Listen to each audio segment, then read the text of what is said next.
matches with the industry. Here are the status statement of the problem. Number 1, what is the socio-demographic profile of the graduates of Bachelor of Science in Information Technology, graduates of batch 2013 to 2018 in terms of the following? 1.1, civil status, 1.2, gender, and 1.3, year graduated BSIT.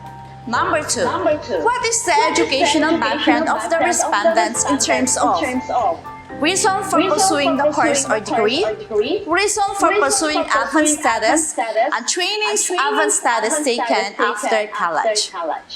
Then number 3, what is the employment date of the graduates based on the following?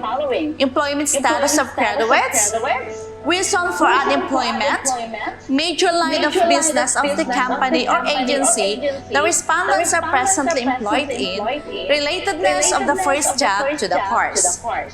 3.5, reasons for staying in the job. 3.6, reason for accepting the job. 3.9, length of time before acquiring job. 3.10, job level position. And 3.11, initial gross monthly earning. Number 4, what is the relevance of the BSIT degree to the respondent's first job based on the following competencies?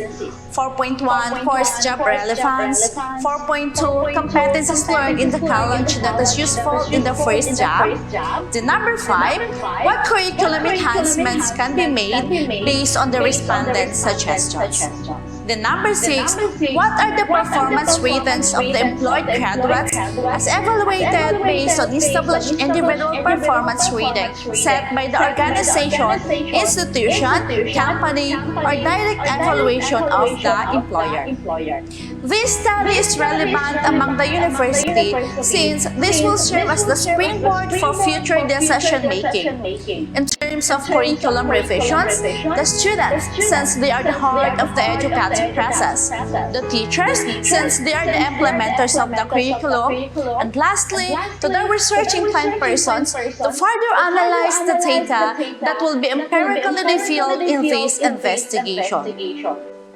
For the scope and limitations, this is only limited among 413 BSIT graduates of RSU from academic year 2013 to 2018. The employed graduates' employers were also included to cross-validate their performance through their performance ratings. In the methodology, the research design of this study is descriptive quantitative since this will describe the responses of the respondents and quantify based on the number of responses through means and percentage. For the locale and time of this study, this was conducted in our main campus in January 2021 to January 2022. There are 413 BSIT graduates of RSU during academic year 2013 to 2018 were included in this study in complete enumeration. This study lasted for more a year because I myself as a researcher personally contacted each of them or through their batchmates via social media. In gathering the data, the standardized JET instrument for tracer status was used and was only transformed into Google Forms for easy dissemination and retrieval of the instrument. After the answer in the Google form, the data will be automatically generated in a spreadsheet and was run for analysis using the SPSS version 25 using arithmetic mean, weighted mean, percentage, and frequency. After the statistical treatment of the data, the following results were generated. As you can see on the figures, we have the demographics of the respondents in terms of civil status, gender, and year graduated. In terms of civil status, most of them, or 87.7%, are single.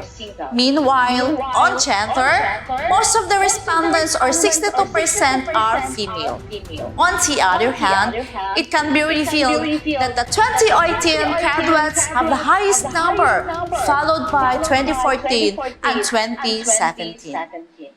As to courses taken, by analyzing the data, most of the graduates did not provide answer, while 30 of the overall graduates continued other courses such as PSN or another IT-related course and masters in IT.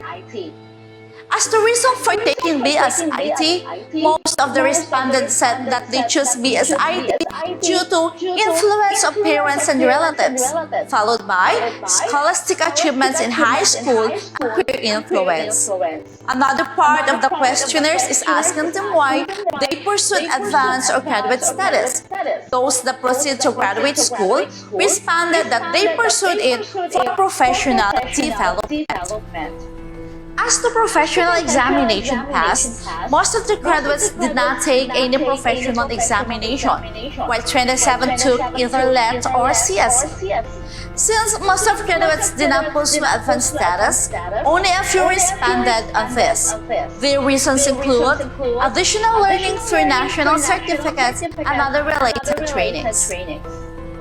In relation to unemployment of graduates, no job opportunity, family concerns, and advanced or further study, and others did not really look for a job are the main reasons for their unemployment.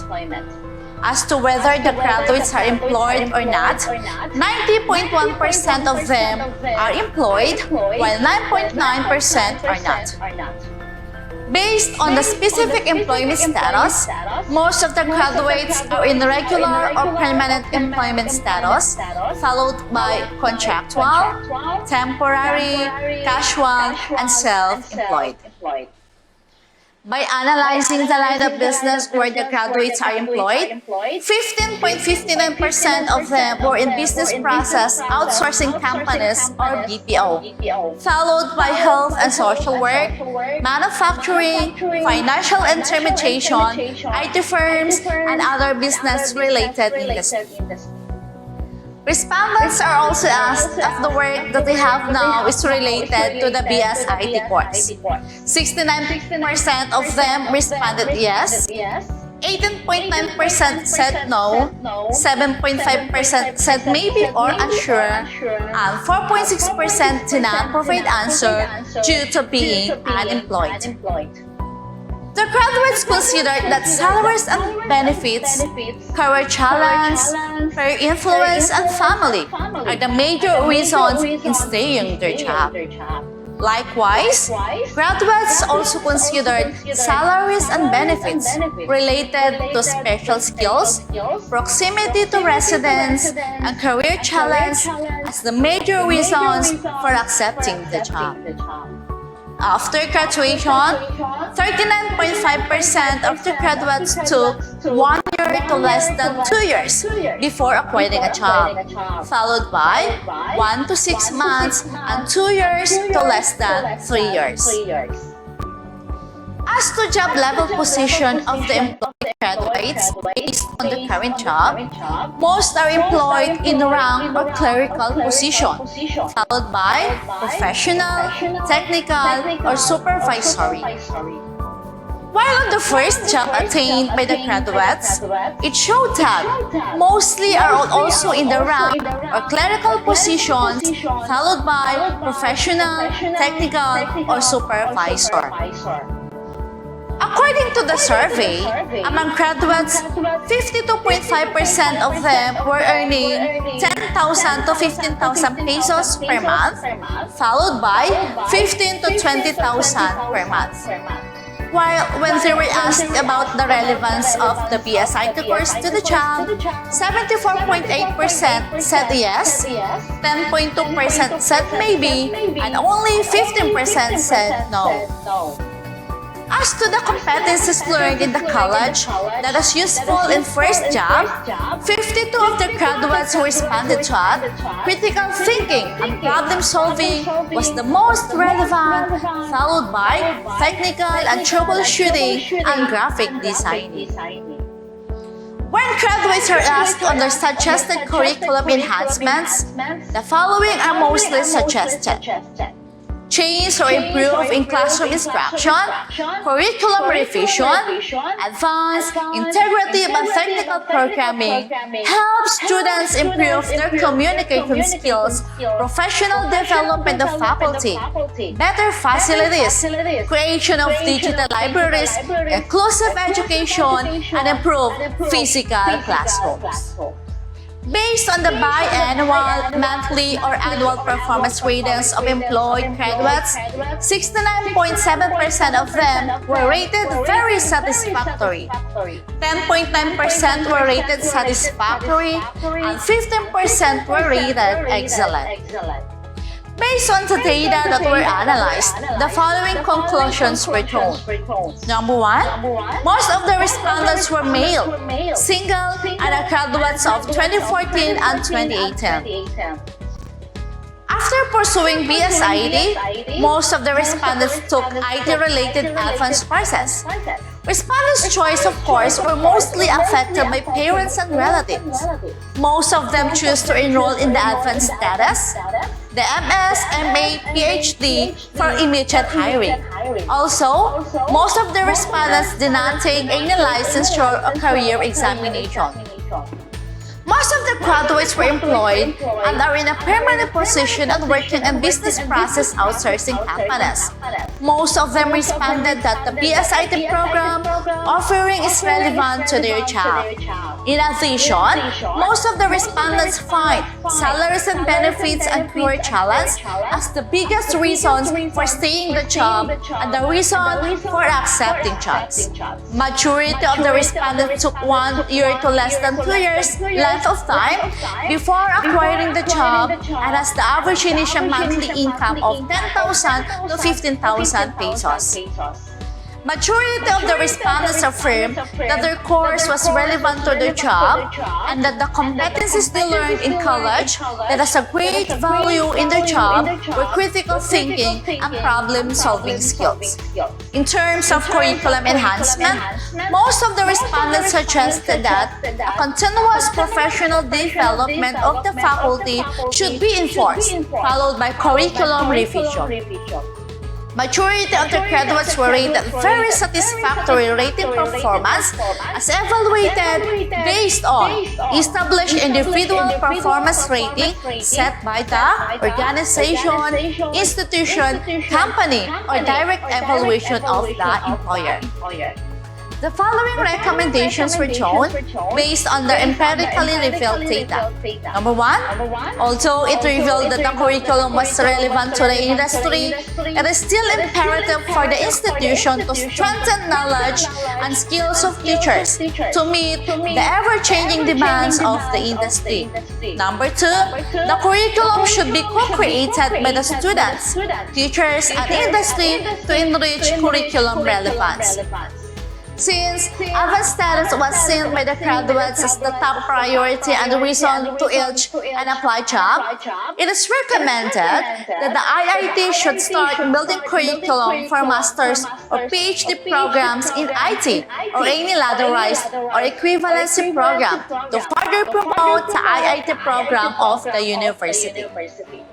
The university should engage in international exchange student program to benchmark with other international universities. The number 5, this study may extend its scope of investigation by considering the following topics. A, the employability quotient of the BSIT graduates of Romblon State University and its correlation on the grade point average. B, the demographic profile of BSIT graduates of RSU, their level of technological competence and innovative culture, and C, the correlation between the individual performance and the age generation bracket among employed BSIT graduates. Thank you so much for sparing time with me. I am very humbled to present this study and is now ready for your constructive comments that better this study.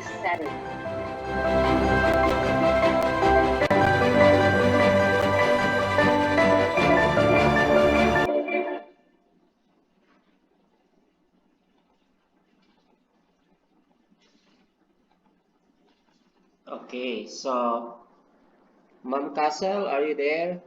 Okay. So we start the question and answer portion. We start with Dr. Villanueva, followed by Dr. Pitalber, and lastly by the panel chairman, Dr. Manny. Dr. Villanueva, you have a maximum of 15 minutes. Maximum of 15. Okay, so thank you, Jovel. Good morning to the Dean of the Graduate Studies. Good morning to our dear President and to my co-members of the panel, Dr. Fidel Bear. And also thank you, Pastor Grace, for presenting your piece. Actually, I have indicated all my suggestions page to page in your manuscript, but I have to ask some questions for verification. So the first concern is during your presentation, you have mentioned that one of the objectives that you would like to meet in your study is the academic matching with industry. So what have you found out with the academic matching? Most especially that we are on the industry 4.0 and you are making a tracer study of the BSIT. So what have you found out on the academic matching with the industry?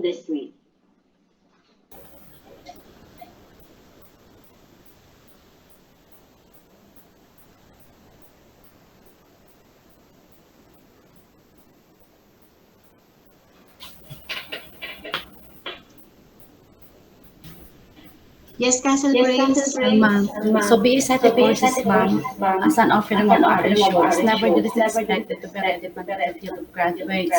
So maturity affirms that the competency that they have learned in college that is a great value on their job are critical thinking and public and problem solving, followed by the technical and troubleshooting, ma'am. Okay, so what is your means of validating that our curriculum in the BSIT indeed match with the need of the industry? What is your means of validation or verification? So Uh, majority, aside from aside from the questionnaire that we have floated to our students, in most cases, our instrument should be well validated. What is your means aside from floating or making your respondents answer the questionnaire that you have floated? What are your other means of verification so that the data that you gathered are really valid and reliable?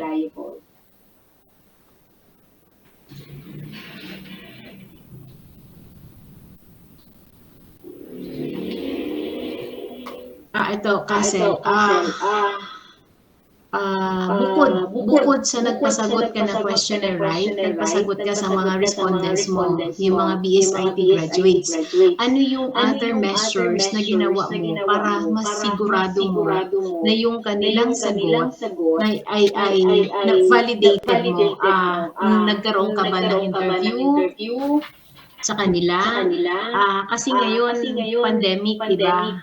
Paano mo sila pinasagot ng iyong questionnaire? Via online ba? yes, ma'am. So we have sent separate Google form from their supervisor, ma'am, for their performance rating po, ma'am.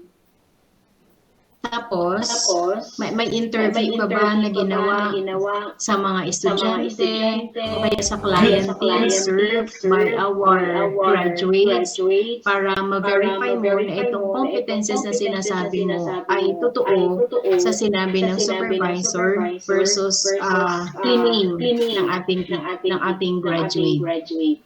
Meron ka bang other means na ginawa? Yes or no?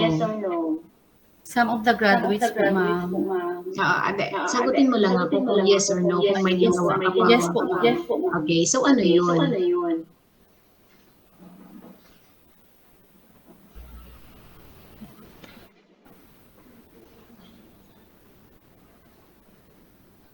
Wala, hindi ka nag-interview na yung competences, sabi mo kasi according to your presentation, yung competences ay na-meet, tapos ang matching ng ating curriculum with the industry need ay very satisfactory naman, na-meet naman yun. Bukod doon sa questionnaire, sabi mo nag-interview ka, ilan ang na-interview mo? So, yung mga andito lang po yung interview ko po, such as si Sir Frederick Lenin po, ma'am, si Sir Bogs Cabito po from National University, si sina Ma'am Rachel Fitalber po, ma'am, yung Okay, that's very good. That's very good, Kasel. So kung meron kayong means of validation and verification, isasalin mo din siya sa results and discussion na bukod sa literature support na ginagamit mo para sa pag-interpret ng data doon sa results and discussion, you have to include para ma-reinforce yung sinasabi nila based on your floated questionnaire. Okay, next question.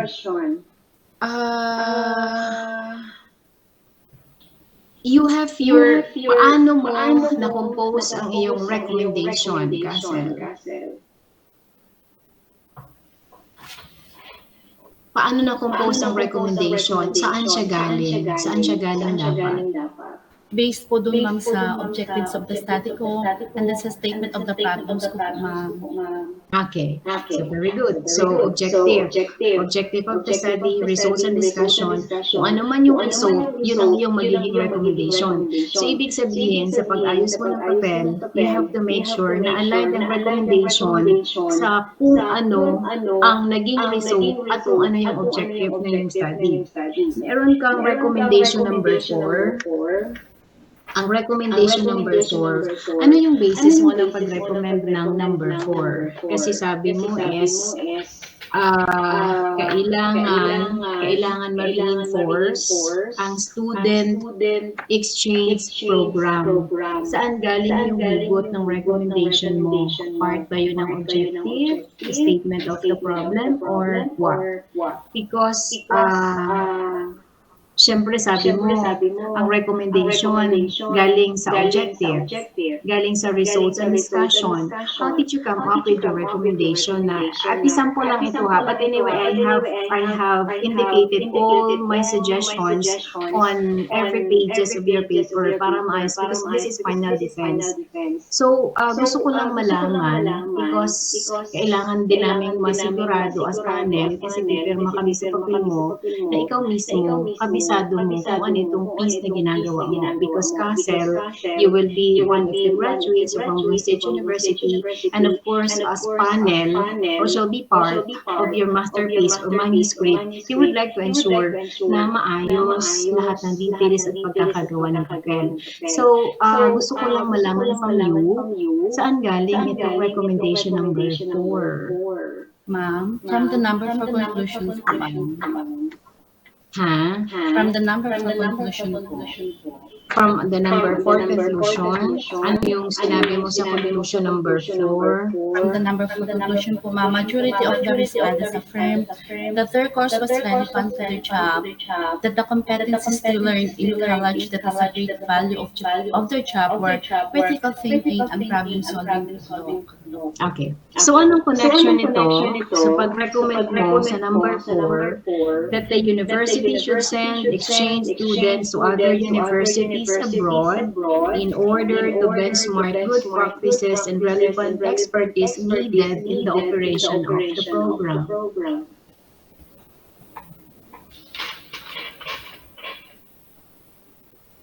For further improvement po, ma'am, ng curriculum, so I think po, ma'am, na magpadala po yung university natin ng students from abroad para po, ma'am, ay ma-adapt na yung practices doon para pag-uwi po nila po, ma'am, dito is ma-adapt ang RSU to improve the curriculum po doon.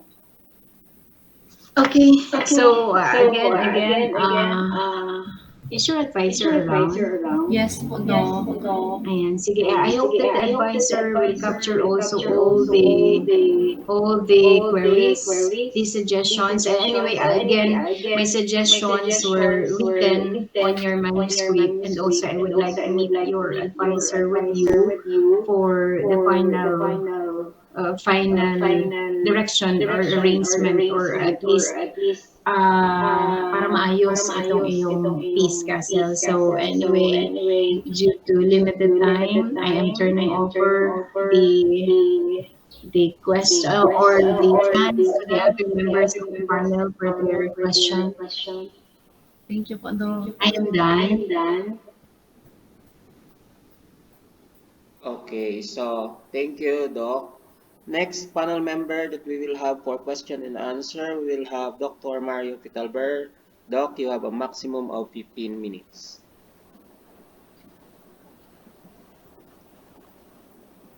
Nakamute ka po. Good morning, Ms. Dalida and to the advisor, Good to morning our po. University President, magandang umaga po, and to Dr. B, and to the Dean of the Jeffs, magandang umaga. Ms. Dalida, I have already indicated my suggestions, corrections to your paper, and I have only a few questions for further clarification about your study, and starting with the abstract. So why did you not include in your abstract the simple summary of your uh, conclusion and recommendation? Sir,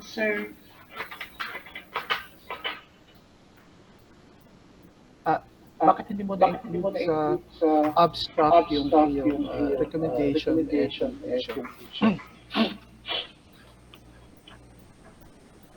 Okay, anyway, that's only my suggestion. Okay. What are the research variables with Dalida which become the focus of your study?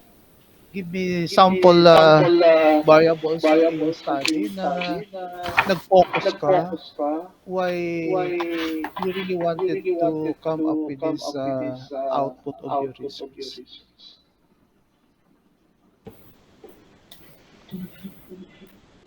Napapakinggan mo ba? hello po sir. Anong variables sa iyong study na nag-focus ka? Bakit pinag-aralan? Okay, so I focus po sir doon sa socio-demographic profile of the graduates, the educational background of the graduates, the employability status of the graduates po sir, the major relevance of the BA scientific degree offered by the RSO to the industry, the curriculum enhancement po doc, and then the last one is the performance rating of the employed of the graduates po doc. Okay. So, based from your introduction and background of your study, I like your presentation compared to your written output in your research. Mas comprehensive ata yung presentation mo doon sa presentation mo compared to your written background of your study and Ganda presentation. naman I hope talaga ng you presentation. include that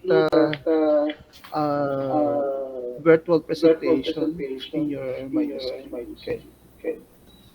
Another question is, it's more on the statistical tool.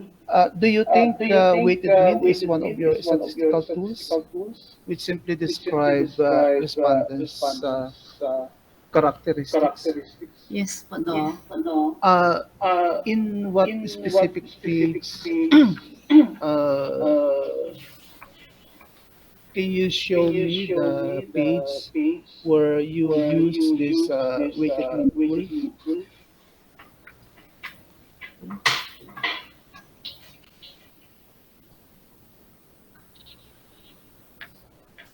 Meron ba? Doc. Ah, pwede mo maipakita kung anong page kung saan mo ginamit yung weighted mean as one of your statistical tools? It's on the page 7. It's on the page 17 po doc, the methods of data processing and analysis. So in the analysis data collected, the quantitative aspect was processed and analyzed using the statistical package for social sciences or the SPSS version 25 software po doc. Okay, alam ko yun, but in chapter 3 of your research, pwede mong maipakita how did you use weighted mean as your statistical tool in your chapter 3? Because you have mentioned frequency, percentage. Now, scanning your research output, I could only find frequency, percentage. all in all, frequency and percentage, but there was no mention about weighted mean in your chapter 3 as your uh, research output using this weighted mean. So, to be very honest po, I do not know personally about the statistical aspects, but my statisticians, Dr. Libo-on is here with us, whom I believe that is very competent in the field po, Doc. I'm so sorry for that po, Doc. I think you have just simply uh, uh, forget that weighted mean is not, I think, part of your statistical interpretation in the description. Doc Libs, am I right? Yes po, baka na hindi niya po na-edit yung proposal area niya po doon sa area na yun. Okay. Thank you, Doc Olives. Ma'am Dalida, will you please differentiate quota and complete enumeration? What do you mean by these two? I think there is distinct characteristic between the two methods of choosing your sample. So, I get the samples of the study, Doc, through complete enumeration. So, there are supposedly 535 BSIT graduates. However, only 435 respondents, or 83.33%, which is already acceptable in that research study po, Doc. Is there a need to use quota or complete? Doc, Which of for my proposal defense po, one of the suggestion of the panelists is I have to use the complete enumeration po, Doc. So that's why I got the complete enumeration as the method of how to get the samples of the study po, Doc. So disregarding quota something? Yes po, Doc. So, the quota complete enumeration po, Doc, ay it was from the study of Wang Ya in the year 2016 from the Kabayan State University that complete enumeration should be used in the research study po, Doc. But choosing this complete enumeration, since natapos na ang research mo, is it really completed? Have you completely chosen all the respondents? Yes po, Doc.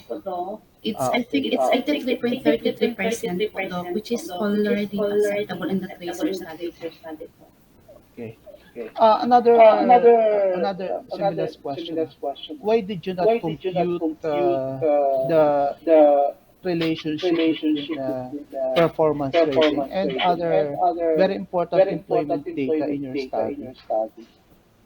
Or in a simple question, bakit kinompute mo pa ang performance rating ng ating mga respondents? So performance rating po, Doc, is included in the computation because it is included in the objectives of my study, the number 6 po, Doc, to know the performance rating of the employed graduates of our issue po, Doc, or the BSIT graduates po. So how important is performance rating, especially in this study? How important is it? So it is majority of the graduates po, Doc, affirms that they are very satisfactorily, they have the very satisfactory performance based on the evaluation of their supervisor or their head. So it can be deemed that our HB is that the graduates can really compete in the industry arena po because, based from their very satisfactory performance po, Doc. Now, kung tatanungin ka, although questions your SOP does not have this question. Do you think performance rating has something to do with the employment data gathered from the respondents? Yes po, Doc. So why did you not compute as if there is any relationship between these variables like employment data collected and the performance rating of the respondents?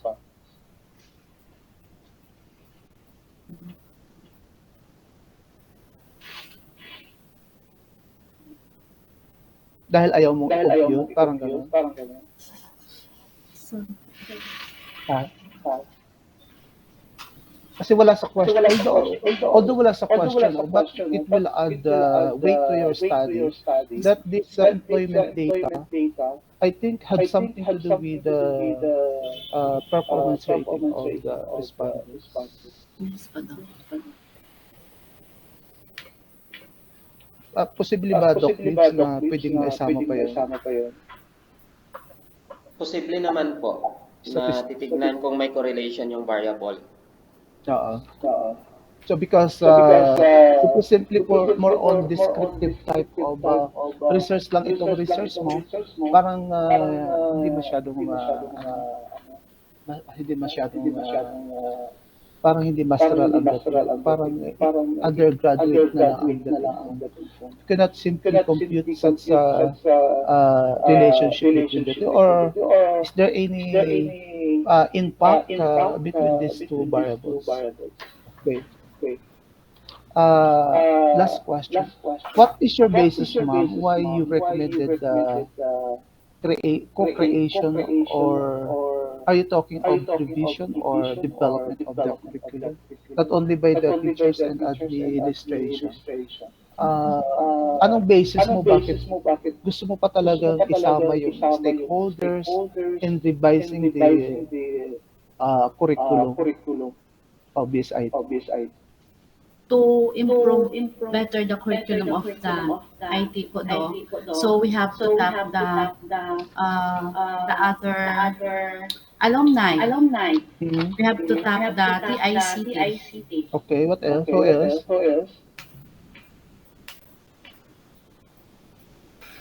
Wala na? So you may include other stakeholders, no, which are very important in Yes. revising our curriculum. Yes po, Doc. To check or to validate the offering of the PSIT to match the academ in the industry po, Doc. To mismatch o to match? To match po, Doc. I'm so sorry. Okay, I'm so baka sorry. mas lalo na mismatch ang ating curriculum ay To match po, Doc. baka bumaba yung kanilang answer or response doon sa kanina na mention mo kay Doc. How many minutes pa, Doc, please? 2 minutes. 2 minutes pa po. 28. Okay, so Pagkasarado these are 30. my suggestions, ma'am, no, for 2 minutes. There was no mention of our judges as to the importance of the data of their study to be gathered doon sa ano mga sa background of the study and introduction. Can you categorize the competence learned in college that are useful in the finding of job? That is page 31 to 35. So your table is so expanded. Please make it categorized. May mga answers na can be categorized into one. So that's why you can simply make it short. Take note of the font size per table. Kasi yung font size natin ay may iba-iba. No? May maliit, may malaki. Parang iba pati ang font no ating ano. So, page 43, revise the sentence. And the last one is, RRL and RRS must be thoroughly be organized considering the discussion of the variables and even the relationship, if there is relationship to be made between the variables used in the study. And some of your references are not found in your manuscript, so it's better to delete or include these references if not part of your study. Yes po, Doc. Thank you po. Okay. Some of the interpretations, of course, as mentioned by the first panel member, were not supported by some of the interviews result of your study. Dapat isawa mo rin yung bang mahabang table, hindi yung resulta ng interview or comments lang or suggestions. Hindi po, Doc. Ano yun? So, based from the given data lang po doon sa questionnaire po, Doc, naging send ko po sa kanila. Okay. So, thank you. Thank you so much po, Doc. Okay, so buzzer beater talaga si Doc Mar. So next, and we have the panel chairman, Dr. Manny. Ma'am, you have also 15 minutes. Good afternoon. Good morning, Good morning, everyone. everyone. Uh, Actually, Actually, I'm holding my I'm holding myself to ask question because it seems that Castle Grace is almost to cry, or she is only making face. Kanina pa tuwing may question ay para na siyang pinipiga, hindi alam kung maiihi o maaano. But then again, this is a professional work. This should be scholarly presented. So we are here to make some suggestions to improve the paper. So this is this is your sentence, professional sentence later on when the panel is going to going to come up with a come up verdict. with a verdict. First, First, we start with we the start with the general. general. Subject your Subject your paper to paper to grammarly graph. check Yes po, Doc. because almost in every page there are misuse of terminologies. Some are written in the future tense when in fact this has been completed already, and there are misplaced phrases, no, in your texts. So again, simple. Subject this to grammarly check and you will know kung may nag-read, babalikan mo yon. And then try to change, try to use, try to play with synonyms and antonyms so that you will be able to use the right terminologies. I have highlighted here several terms that is not supposed to be. Like, for example, on page 40, you said BSIT course is an offering of RSU. As an offering of RSU is nevertheless expected to be relevant to the field of graduates when they start working. Pwede mong tanggalin yung nevertheless, Yes kundi po. is expected to be relevant. Okay, so yung mga ganon, kasimpleng, and there are a lot that I have found in several pages. Okay, next, mamaya ko na yan babalikan. Next, in chapter 4, kindly relate your results and discussions with an RRL that supports your claim or negates the results of your study. So para bang ito yung na-found out ko na ang graduates ng RSU, BSIT graduate ng RSU ay 2 taon mahigit ang ginugol para maka-land sa isang trabaho na hindi naman related doon sa kanyang kurso na tinapusan. Dahil BSIT siya pero job order siya na janitor. Ganon. So, anong study dito sa mga previous tracer study ang meron tayo na sumususog doon o hindi sumususog doon sa resultang iyon? Hindi lang ikaw ang gumawa ng tracer study dito sa nakaraang batch or meron pang mga nakaraang PhD tracer studies na meron tayo. I can even name some. So dapat binalikan mo yon para na-enhance at napatibay yung iyong mga claims dito sa iyong pag-aaral. So balikan mo yon. Very robotic ang iyong discussion sa bawat table. Meaning kung ano lang yung result at number doon sa table, yun din ang iyong sinulat at in-interpret. So, sabihin mo kung ano yung hindi nakikita sa table, pero nai-imply o nababasa mo na pwedeng mabasa din ng ating mga readers. Doon papasok yung sinasabi kanina ni BPAA na nag-interview ka ba doon sa mga graduates, sa mga successful graduates. Dahil yung kanilang mga sagot ay magagamit mo sana na mag-enhance doon sa iyong discussion. That's why when we do a descriptive study, we should not only rely on the result of the questionnaire. Kailangan meron ka pang mga tanong o meron ka pang informal interview doon sa mga respondents mo. So, gawin mo yon para magkaroon ng kaluluwa yung iyong discussion. Okay. So you put into yourself, no, you indulge yourself in the discussion. Hindi very robotic na kahit hindi mo sabihin, pag tiningnan ko yung table, makikita ko na yun doon. Kasi yun ang sinasabi ng table. Laging ganun yung limitation natin. So ngayon, babalikan mo yung per table at ang tanong mo sa sarili mo, ay ano ngayon? Anong ibig sabihin nito? Okay. Laging balikan mo yung SOPs mo. Kasi yun doon mo i-relate. So, yun yung sinasabi kong hindi dapat robotic ang discussion.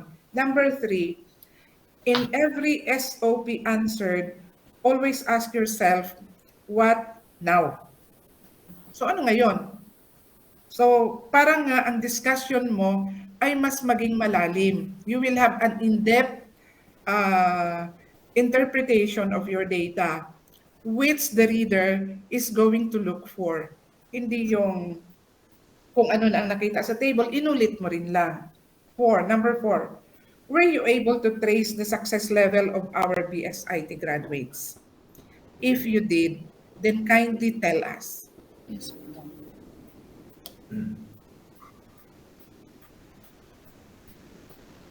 Sige nga, naging successful ba? Sa simpleng tanong, nag-trace ka ng ating graduates, successful ba sila o hindi? Yes or no? Yes po, Doc.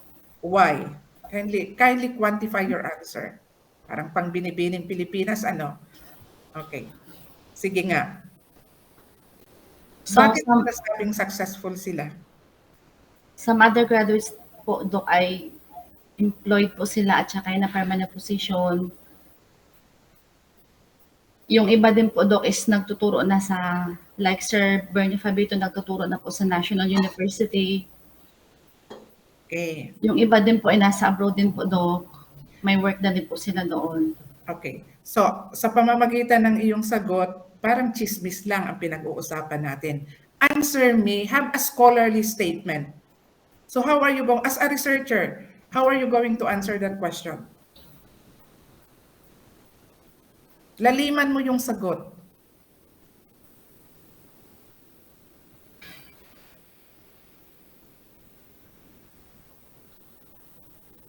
Laliman mo yung sagot. As a researcher, how are you going to answer that simple question? You said yes. So, quantify your answer.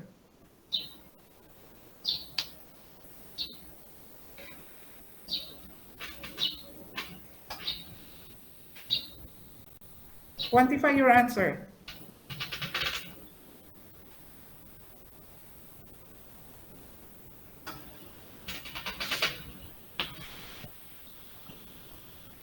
So, majority of the graduates po, Doc, are employed and permanent. So, it can be implied that the RSUB SIT offering is competitive and relevant to the demands of the IT and other related industry. So, we have seen that the highest percentage of the graduates landed in the business process outsourcing companies.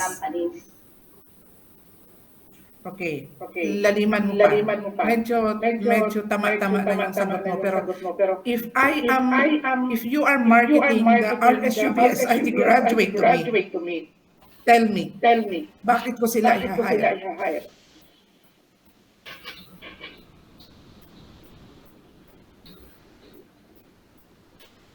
Based So, on your majority of the graduates po, Doc, were rated very satisfactory.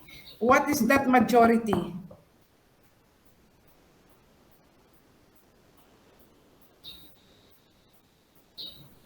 So, it can be deemed that RSUB is IT graduates po, Doc, can really compete in the industry arena. No, you cannot convince me with that. If I am an owner of the school, or if I am a mother, I wanted to look for a school where my son or daughter will enroll in a BSIT course. So market it to me based on the result of your study.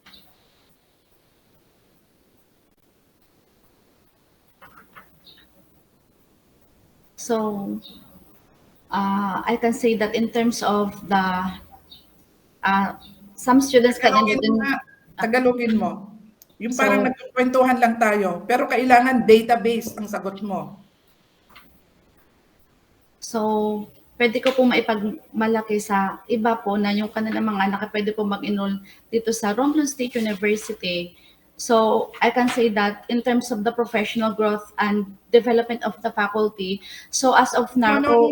That is not leading to the answer.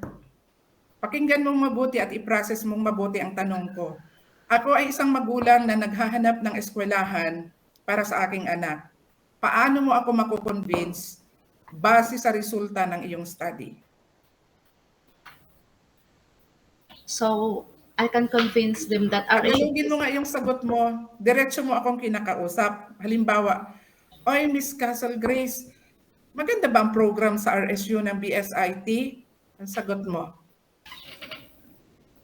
yes po, kasi among of the graduates po, Doc, is 90.1 were 90.1% were employed and have a term and have a permanent position po. O ay nakapagtrabaho agad sila saan? So the highest percentage po, Doc, is in the business process outsourcing companies po, which is related on their course po, on the first job of their course.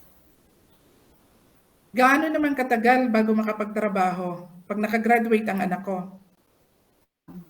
Based po doon sa given data, the length of acquiring their job is 1 to 2 years before they have their first job po, Doc. Tagal pala. Eh, kumusta naman ang sweldo? So based from the data given din po, the minimum average monthly income of the graduates is range from 10,000 to 15,000 pesos po, Doc. Ay, ang liit pala. Hindi na kailangan pag-graduatein ang anak ko para sumweldo ng 10,000. I had my interview, we have interviewed an applicant here the other day, and he said, we found out that he is an undergrad. You know what was his answer? Susweldo naman ako ng mahigit sa 15,000 kahit hindi ko tinapos yung aking degree. So what difference? Kung 10,000 lang pala to 15,000 ang susweldohin, ay nakukuha yung sweldo na yan nung isang ordinaryong ano. So anong sasagot mo? How are you going to convince people to enroll in a BSIT program in Romblon State University? Kasi that should be written in your paper. So yun yung mga hinahanap ko na impactful, strong statement that can be found in your paper. So it's either that strong or that weak. So we want to see it. No, okay, as readers. Next. So babalikan mo yun ha. Kaya lang kita tinanong para ma-process kung naintindihan mo o inilagay mo talaga yung buong sarili mo nung habang ginagawa ito. Kasi when you do your thesis, you immerse yourself para maaangkin mo talaga na pag umakyat ka at kumuha ng diploma ay na mafe-feel mo na pinaghirapan mo tong papel na to. Okay. So next. How relevant are RSU BSIT graduates to the need of the industry? This is one of your SOPs. How? Quantify it again. How relevant are RSU BSIT graduates to the need of the industry? So the relevance of the curriculum to the industry leads to the better performance of graduates in their respective jobs po, Doc. How are you going to quantify that? Again, pag ganito, hindi tayo nag-uusap ng hindi sabi-sabi. Claim mo dapat ito. So it should be supported by data. Okay po, Doc. So 74.9% of the RSU graduates said that the RSU offering is relevant to their job po, Doc. How did you cross-validate it? Kasi hindi pwede ang sinabi lang nila. So you should have cross-validated that claim. How did you do that?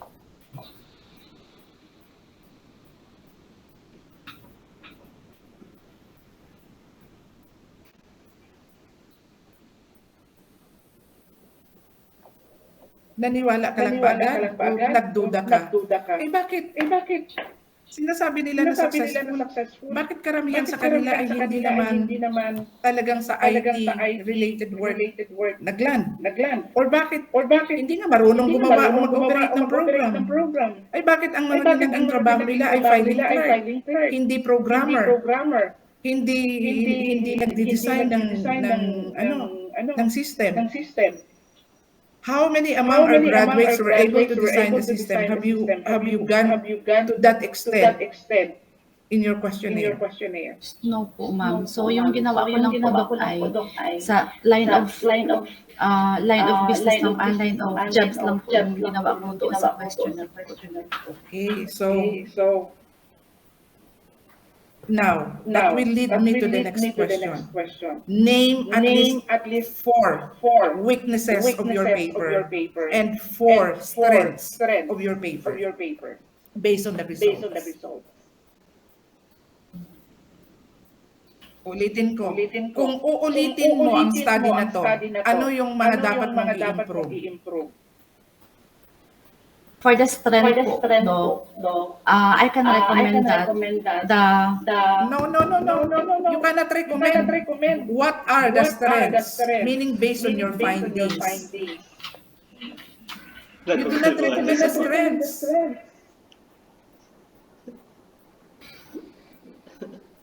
Oh. Hinga ng malalim muna bago sumagot. Okay. Hinihimay natin ito para ma-improve ang papel mo. Para makagraduate ka kung maawa si Ma'am Ems at saka si Doc Mar. Kasi sabi ni Doc Mar kanina ay pipirma kami rito o sabi ni si Ma'am Ems ba yung pipirma kami rito ay hindi kami pipirma kung hindi mo kami makumbinsi na alam mo itong ginawa mo. Sige. May tubig ka dyan sa tabi? wala po, Doc. Ay. Dapat muna muna talaga to. Sige. I'm just trying to guide you whether your recommendations match with the findings. Okay? Name the 4 strengths.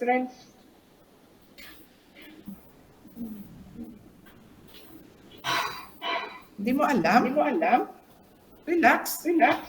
Alam mo dapat, what are the strengths? Based on your findings.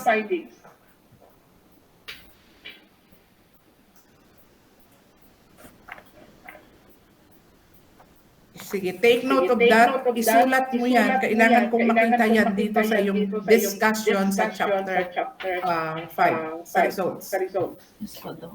Next, what are the weaknesses? Because that is very important. What are the weaknesses? Ano yung mga kakulangan ng study na to?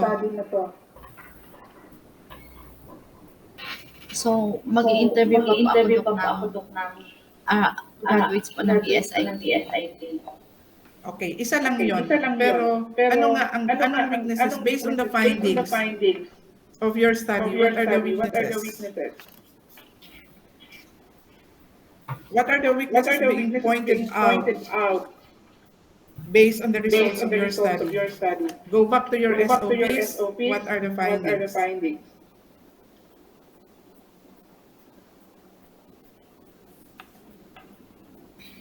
Isa-isahin natin. SOP number 1. What is the socio-demographic? Wala. Hindi masyado yan, kasi i-enumerate at kukunin mo lang yan sa What is the educational background of the respondents in terms of reason of pursuing educational background? Parang reason for pursuing advanced studies, training and advanced studies taken after college. Parang hindi ko makita yung relevance kasi hindi mo naman diniscuss. Dapat lagi mong babalikan doon sa iyong title of the study.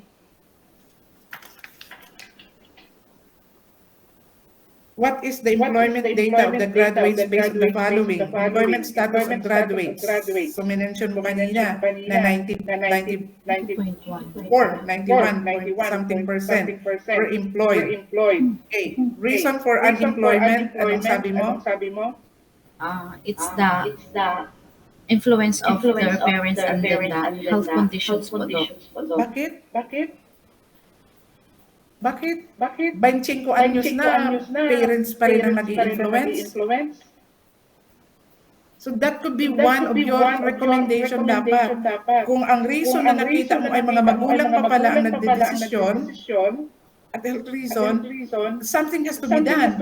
And that can be incorporated in the curriculum. So nakita mo ba yan? At nasa recommendation mo ba? Meaning, we failed to produce self-reliant and confident students. Because at the age of 24 or 25, it is still the parents' influence. Nakita mo ba yon? So yun yung mga hinahanap ko na sinasabi ko sa iyo. There are revelations in your study based on your data that could be very, very impactful in the revision of the curriculum. So dapat isa yun sa recommendation mo sa ang curriculum ay i-revise at mag-integrate ng subject o ng training na magde-develop sa confidence ng ating mga estudyante. Para pagka-graduate nila, pwede silang sumabak sa kahit saan. Hindi yung magulang pa rin ang masusunod. Diba? So, yun yung mga pinupoint out ko na mahalagang aspeto ng iyong pananaliksik. Okay, relatedness to the job, to the first job to the course, reasons for staying in the job, reasons for accepting the job, and length of time before acquiring the job level position, and initial gross monthly earning. So anong findings mo dito in 2 sentences? So majority of the respondents po, Doc, have a permanent position and are employed and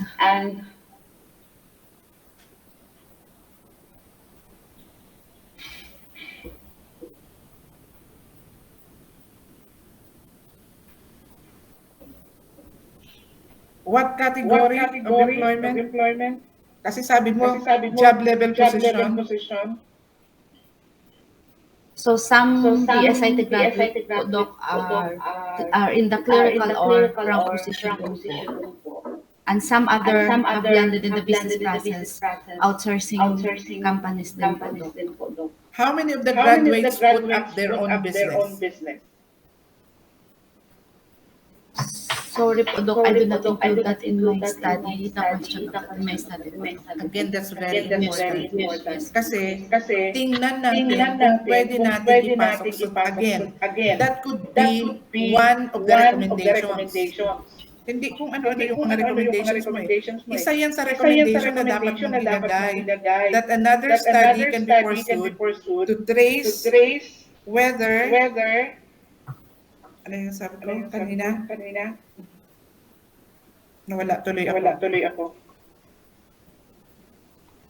Karoon sila ng Yung merong private na naman, may private. Kasi sa ngayon, going to as we move forward towards becoming a smart university, we can integrate entrepreneurial skills to the BSIT. Para hindi lang sila maghahanap. We want to train our graduates, we want to produce graduates who will be employers, not merely employees. Kasi limitado yung mga mapag-a-applyan. But if we have developed them to their entrepreneurial skills, they will put up their own businesses or they will partner with other classmates na pagka-graduate nila, sige, mag-put up tayo. Yun yung makikita mong skill na na-develop sa mga graduates, sa mga eskwelahan sa ASEAN. No, sa Asia. Ang mga Koreano, mga batang-bata pa, mga negosyante na. Tanungin mo kung anong kurso? BSIT or BS programming. Hindi nga nakatapos ng 4 years eh. But they put up their own business. After 2 years in school or after 4 years in school. So yun dapat ang recommendation mo sa curriculum revision. Pero hindi ko nakita. Okay. So yun yung mga mahalagang input. Next. Tingnan natin kung nasagot mo yung a tracer study of the Bachelor of Science in Information Technology graduates of RSU Maine, basis for curriculum revision. Kindly point out dalawa na lang, major curriculum revision. I think po, ma'am, ay magkaroon po ako ng subject in programming, like the network administration subject din po, ma'am, para mas ma-enhance po yung critical thinking ang problem solving po ng mga RH graduates po natin, RHBS IT graduates po. Then, pwede din po, Dok, na isa pa po ay yung curriculum din po ng IT. Meron din po silang subject na yung CSS, so the Computer System Servicing, para pagka-graduate po nila, Dok, ay magkuha po sila ng exam sa TESDA program, which is the in situ. Once na you are a holder of the in situ, then you have the edge to apply po, Dok, locally or in abroad. Okay, that's very important. Yes, Hold on that. Kailangan, first year pa lang, yung pa-apply na natin ng NC2. yes po, Dok. Second year, may another NC na a-applyan. Third year, may another NC na a-applyan. Pag fourth year nila, may 4 na NC na ang ating graduate. Include that in the curriculum revision in your recommendation. Yes po, Dok. So parang lumalabas na naging ladderized kasi nga, pag first year, hindi mo hihintayin yung pagka-graduate mo na ng 4-year course ng IT, saka ka magpa-NC. Dahil ang IT is more on skills. Skill development. So dapat i-recommend mo, no, have a strong recommendation, a strong statement in your recommendation na first year pa lang. At the end of first year, may NC na dapat. Second year, third year, fourth year, pagka-graduate nila, may 4 silang NC. And they can, what? They can serve us. This will offer them a wider range of employability kahit self-employment lang. Okay. Next. Wala na akong oras. Time's up po. Okay, sige. So hanapin mo dito ha. Naka-fold naman ito. At sana yung lahat ng yung trinasis kong mga tanong sa iyo, balikan mo yon at i-enhance yung write-up. Thank you po so much, Dok. You're welcome. Okay, so with that concludes the defense of Ma'am Dalida. So, Ma'am, for the panel members, again, I have sent it via your messenger, your evaluation form, because this is final defense. Doon na lang po kayo magbibigay ng grade kay Ma'am Grace because it will be reflected on her transcript of records. So, to Ma'am Grace, congratulations po, Ma'am, in joining our JEPS virtual thesis defense. And the panel members and chairman is hoping for the incorporation of all the suggestions and recommendations in your manuscript. Yes Doc po, Leaves. Doc. Yes, Doc. ma'am. Excuse me, Madam President, DPAA, and Doc Leaves. May I also request that a copy of the rating sheet ay ma-furnish ang grad school kasi for the past few weeks may mga estudyanteng naghahanap ng mga grades nila sa defense nila hindi natin makita, and I hope that ang grad school ang office ay mabigyan para sa may compilation tayo. Thank you. Yes po, Doc. Kinonvert ko na po sa virtual po. Yung rating po nila. Thank you. Okay. And So with that, reminder, yes po. we cannot show the individual rating sheet of the panel to the student. So yung Yes po, hindi general po nila result mabibigyan. na lang. Okay. Yes po. So with that, once again, ma'am, congratulations. And according to the recommendation here of the chairman, your defense is passed with major revision. So once again, ma'am, congratulations. Thank you po. Thank you po, Doc Manny, Doc Mara, and then Doc Leaves. Thank you po, Doc Leaves. Okay.